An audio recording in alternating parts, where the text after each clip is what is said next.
За өнөөдөр бид нар байгууллагаараа бүгд ууландаа ингэ сайхан авираад 5 сарын 25-ны марафоныхаа бэлтгэлийг хийж байна.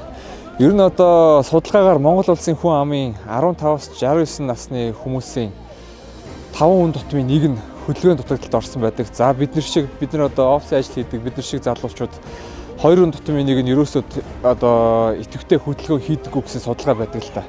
Одоо энэ идэвхтэй хөдөлгөөн хийхгүй байгаа маань зүрх судасны өвчин, чихрийн шижин гэх мэт одоо халдварлалтгүй өвчнүүдийн суурь болж идэг. Тэгэхээр бид нар залуучууд бүх насны хүмүүс маань идэвхтэй хөдөлгөөн хийж заавалчгүй эрүүл мэндэд анхаарах ёстой.